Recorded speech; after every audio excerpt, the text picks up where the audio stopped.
Oh, Melbourne is going off at the moment. Landlords not happy. We're going to talk about the destruction of landlords and what that means to residential rents for everyone. Stay tuned.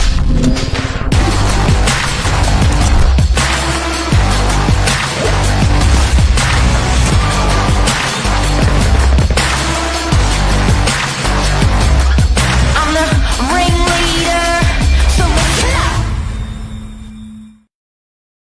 Cleo Witt here, expert property manager. The government does not like landlords. They don't like them. No, and then the tenants don't like property managers. It's an overflow. What do you No, not good. reckon?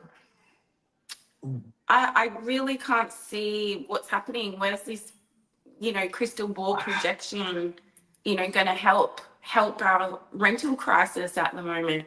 Um, there's no supply, there's no stock, there's hardly any properties to rent. And now they're doing this to landlords as well. Like I just, it's very confusing for someone like me.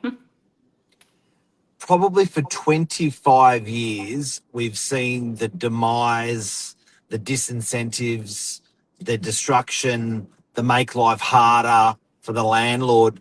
You got to be resilient. The incentives that were brought in the 80s for investment properties to come into the marketplace, like capital gains incentives, like negative gearing, those things brought landlords into the market. They had a party, and tenants benefited because there was more properties brought on to rent out. And I liken the landlord to a farmer. If you destroy the farmer, you destroy the crops. If you destroy the landlord, you destroy the investment property. So everyone's talking about building, building, building, building, but it's driving landlords out of the market with these the last 25 years of record tightening with these guys. Can you give us some examples, Claire, of what you've heard landlords say in the crush? Well, I mean, what they say obviously is that it's not cost effective to own an investment property anymore. They try to hold on, and it's not viable. So they end up asking for an appraisal within our office, and they sell the investment that it may have taken them years and years and years to save to purchase, or to leave to a friend or a loved one, family member, whatever. They're not in a position to do that anymore. It's not just land tax. You've also got strata, you've got water, you've got all the outgoings on top of land tax as well. Strata is a big killer for a lot of clients at the moment. These special levies get raised. A lot of these investment properties as well are aging. Not to go off topic, but the buildings are starting to now need an upgrade, and all those costs are something they may have known about, but it's a big whack as well. And you can only do one rent increase per year. You can't get your tenant out when you want. It's like their hands are tied behind their back constantly. So it is very difficult to navigate. When you hear, a tenant might say this is ridiculous, the rent's too high. And then on the flip side, we have in our ear the other side of it too. And you can't really onset that to a tenant. You can't tell them, well, the owner's land tax has just increased by, however many thousand. They don't care. They don't want to hear that anyway, because the cost of living is high. Gosh, it sounds all doom and gloom, but the cost of living is high. Groceries, everything costs money. And, we've got these laws being passed in that's just crushing everything. I don't know what they meet, how they meet, what they discuss. Did they not have their coffee that morning? I don't understand. Well, to give people a typical example of the life of a landlord, how different it's become lately is we had a landlord that's 82 years old moving out of a house and moving into their investment property because it had no stairs. They put their property on the market 4 months ago, 5 months ago. They decided they didn't get the price they wanted on their property that they're selling. But while they were selling, they said we better ask the tenant to leave our property where they were renting for the last 25, 30 years. And the tenant left in November, and the landlord kept it vacant for 4 or 5 months. 4 months. The landlord hasn't gotten the price they're happy with. They're going to stay in their current property, and they're going to re-rent the property where they asked the tenant to go.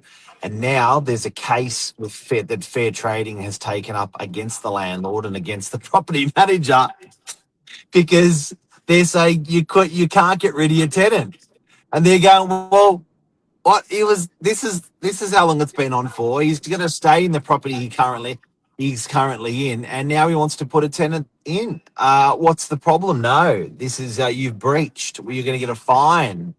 Like, But he what the left the hell? property vacant.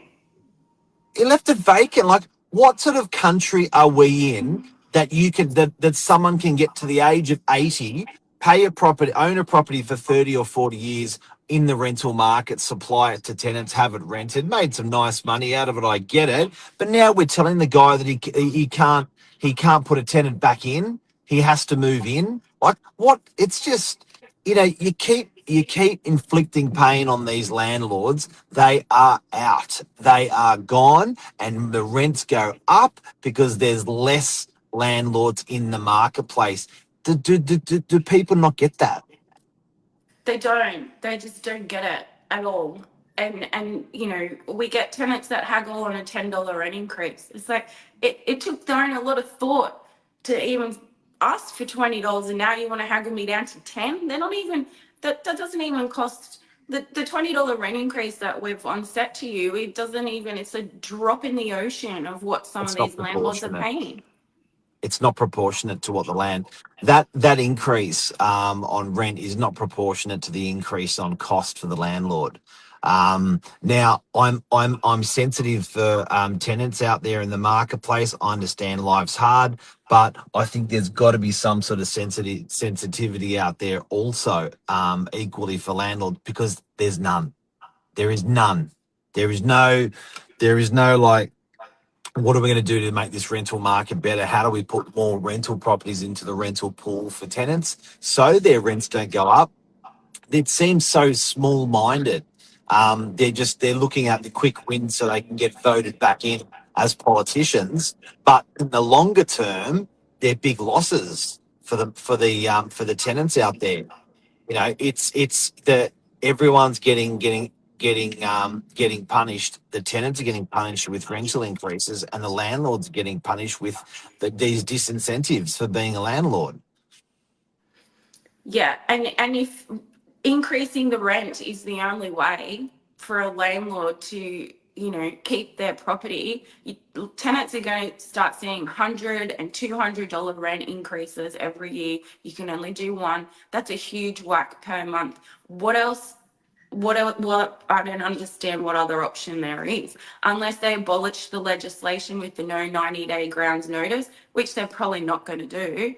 That's the only thing I can see is happening. I counted 78 negative changes towards landlords in my career.